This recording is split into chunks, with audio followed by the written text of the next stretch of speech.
Hello, and you are listening to Be Insured. My name is Luke Mardigian, and I am the owner of the Mardigian Agency in St. John's, Michigan. We are a full-service insurance agency, and a lot of people ask me, why do you have a radio show about insurance? And the reason is because we've actually been able to accomplish something in our agency that is very rare in the captive insurance world, and that is we have a fully self-managing team and a sales team that is scalable. And that's allowed us to grow to double the size of the average captive insurance agent in our company. And today we're going to talk about one of the reasons why we've been able to be successful, which is our understanding that the complexities of the insurance industry make it an unsolvable puzzle.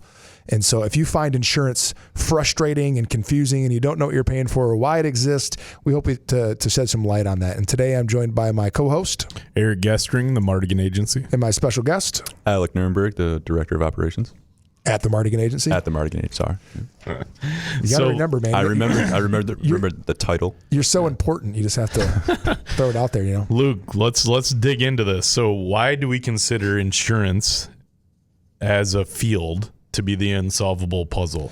It's really just as an industry, not even as a field like, it's not just a career field, but as an industry, it is unsolvable. Yep. And the reason for that is because insurance is all about risk. Yep. And risk is ever changing. It's never the same from moment to moment. So insurance is all founded on the concept of risk transference. So you buy a house, you take out a mortgage for $200,000. The bank now has $200,000 at risk, right? If a tornado takes that house out, house burns down, or if you default on the loan, they could lose $200,000, right? Right. Well, rather than taking all that risk on themselves, they transfer some of that risk onto an insurance company. And now the insurance company is the one who has $200,000 at risk. And the bank's risk just went from a million things that could happen to that property and foreclosure to just foreclosure. And that's their job to measure risk. That's why they underwrite loans and all that stuff. But it's the insurance company's job to measure the risk of that home. So everyone goes, well, why did my rates change? Yeah, what does that mean?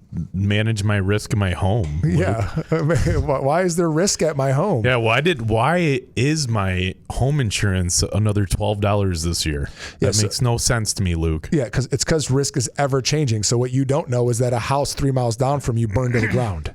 And so now, and it took 20 minutes for the fire department to get there. Yeah. And we thought that the response time was 15 minutes, and now it turns out it's 20 minutes. Well, you know how much damage happens in a total loss house fire in 5 minutes? 5 extra minutes, yeah. It's the difference between like everything gone and 90% of it gone. Yeah, that's 10. Yeah, it's probably more than that. Unrecoverable. Yeah. That 5 minute time frame could make it because that's just response time. That's not getting it hooked up to a water source, pumping water, getting firefighters in there. I mean, it's you're talking about a long period of time. It's gone. 20 minutes, it's gone. And so now our risk as the insurance company has changed because of this circumstance that occurred that changed the risk. Right. So in 2008. With the housing industry. Let's keep on that as the example. Risk changed for mortgage underwriters because it went from Oprah, you get a mortgage, you get 7 mortgages, to no one gets a mortgage. Like you could not get a mortgage unless your credit was perfect and you had like 4 or 5 years of consistent income. Like they were just not giving them out, right? Because they were handing them out too much. And so the amount of risk, that's why if you watch The Big Short, they talk about risk, like that companies were taking on these bad risks. They're these portfolios that were underperforming, which means they are riskier because they're not, the payments aren't consistent and people are defaulting on them and all that, which makes the risk higher. And so that's why insurance is the unsolvable risk, because it just never stops evolving. Eric, what are some examples from 2020 that changed risk for business owners? That's good. So with the pandemic that happened, a lot of our business owners would reach out to us, especially restaurants or businesses in cities, and be like, hey, am I going to be covered if my windows get knocked out, if my place gets looted, if it's burnt to the ground? Like, what's going to happen? Yeah, we can serve takeout. What if one of my people come to work and I don't know that they have coronavirus and they get a bunch of people sick? What's going to happen then? Are we going to have coverage for that? Are we going to get sued? And what I loved was, God bless all of our restaurant owners. If you don't know, we've done a handful of episodes on the restaurant industry in the midst of the pandemic. So know that our heart is with you and we're for you. A lot of the restaurant owners said, "Man, this should be covered by my insurance policy that we're shut down." Michigan just shut down restaurants. Our governor felt that was absolutely necessary for the safety of the people of the state of Michigan was to shut down restaurants, not liquor stores or casinos, but restaurants for sure. And when that happened, a lot of the restaurant owners thought it should be covered by insurance. Well, that would be a change of risk. We just went from like people might get sick because like one of your workers comes to work with the flu and gives a bunch of people the flu. And so now 50 people are sick and we have to deal with that. Right. To like you got one person sick and that one person went to another event and got 100 people sick, and those 100 people went and killed all their grandmas because they gave coronavirus to an elderly at-risk person.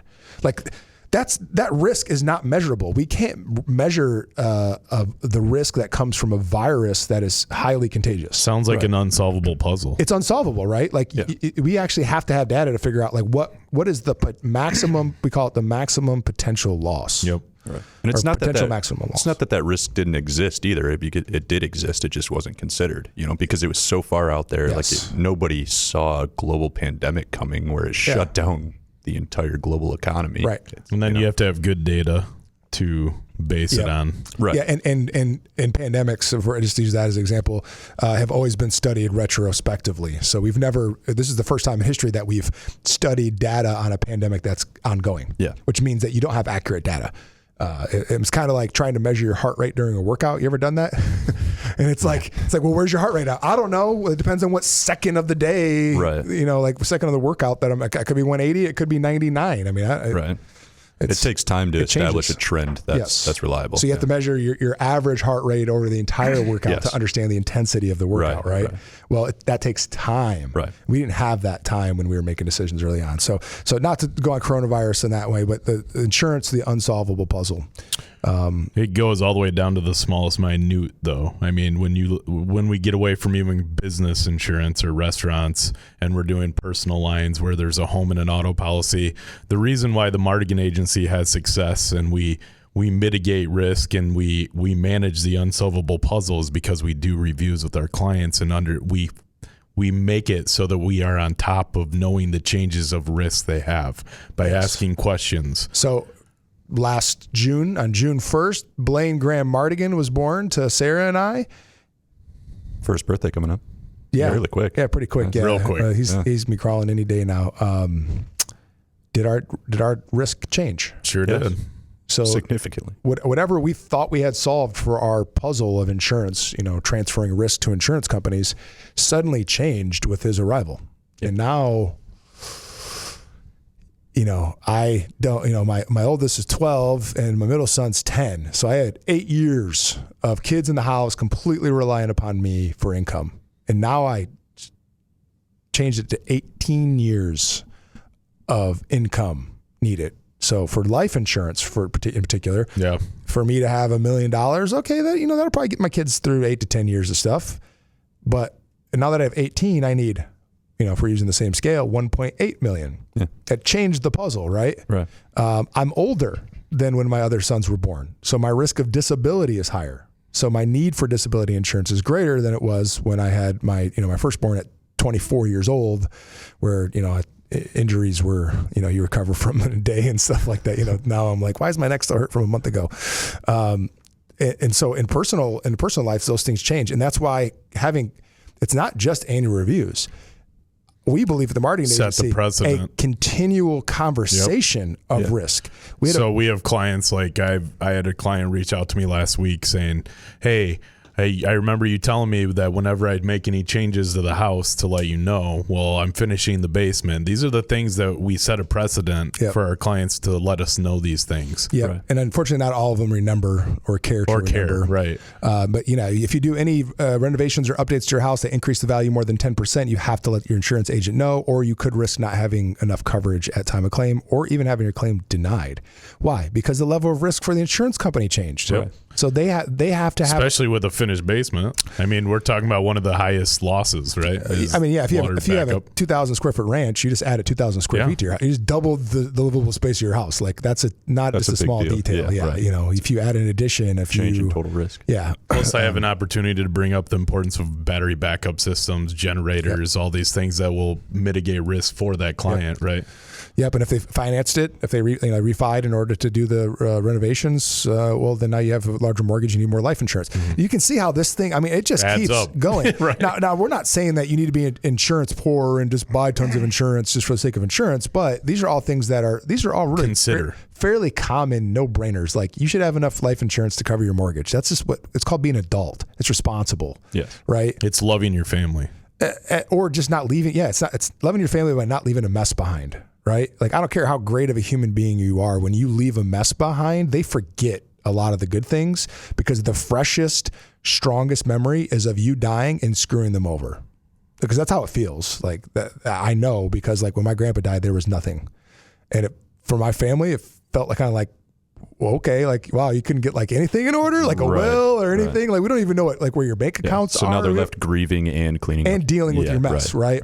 Which it happens. You're gone. Who cares? Okay, well, that's your perspective. That's not how I feel. I love my family. I want to leave something that behind where they go. Man, this was so easy, and we could take our time to grieve, right? So part of our goal, I think, is to turn the "it happens" into the "never happens." Right? Yeah. So. Yeah, it should just never happen because it's so simple to fix, right? It's easy to prevent. A will and trust, $600 to $800 to fix that. Okay, so don't order pizza for 6 months, or for a year. For decades of pain. Sounds like sacrificial love. Yeah, and then when you talk about even like life insurance, everybody's like, well, I'm worth more.